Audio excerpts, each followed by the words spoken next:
എനിക്കൊരു കാര്യം ആദ്യം പറ. എന്താണ് നിന്റെ പ്രശ്നം? ബാക്ക് ടു ബാക്ക് ടേപ്പ് മേടിക്കുന്ന നിന്നെ ഒന്ന് ഉപദേശിക്കാൻ വന്നേ. അതായിരുന്നാ? അത് നിർത്തി. ഇനി സത്യപ്രതാപന്റെ ജീവിതത്തിൽ ഒരു പെണ്ണില്ല. ഞാനും ജിമ്മിൽ വരുത്തിയായിട്ട് സെറ്റ് ആയിട്ടോ. നീ അല്ലടാ പറഞ്ഞു നീ സത്യപ്രതാപന്റെ ജീവിതത്തിൽ പെണ്ണില്ലെന്ന്.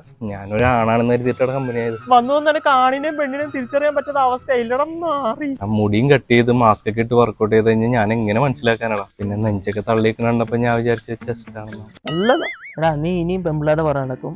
അറ്റ്ലീസ്റ്റ് എനിക്ക് എന്റെ സ്ട്രാറ്റജികൾ ഒന്ന് ഫോളോ ചെയ്തൂടെ? നിന്റെ എന്ത് സ്ട്രാറ്റജി? എനിക്കൊരു ബെസ്റ്റ് ഉണ്ട്, ആൻസി. അവർക്ക് ഞാനൊരു കോഴ്സും സജസ്റ്റ് ചെയ്തിട്ടുണ്ട്. ഒന്നെങ്കിൽ CMA ഇന്ത്യ അല്ലെങ്കിൽ CMA USA. പഠിച്ചിറങ്ങി കഴിഞ്ഞാൽ ലക്ഷങ്ങളാ സാലറി. അറിയോ? പ്രോഡിജി ഇൻസ്റ്റിറ്റ്യൂട്ട് ഓഫ് മാനേജ്മെന്റ് സ്റ്റഡീസിലെ ഓൺലൈൻ ക്ലാസ്. അപ്പോൾ വേറെ ബെസ്റ്റ് തന്നെ അവളെ വളക്കത്തില്ല. കുറച്ച് ഫീസ് ഉള്ളത് ഞാൻ അങ്ങ് ഒപ്പിച്ചു പോകും. എന്നിട്ട് അവൾ പഠിച്ചിറങ്ങുമ്പോൾ ഞാൻ അവളെ നൈസായിട്ട് പ്രപ്പോസ് ചെയ്യും. എനിക്കൊരാളെ ഇഷ്ടം. ആണോ? എന്നെ വിളിക്കട്ടെ. ഓ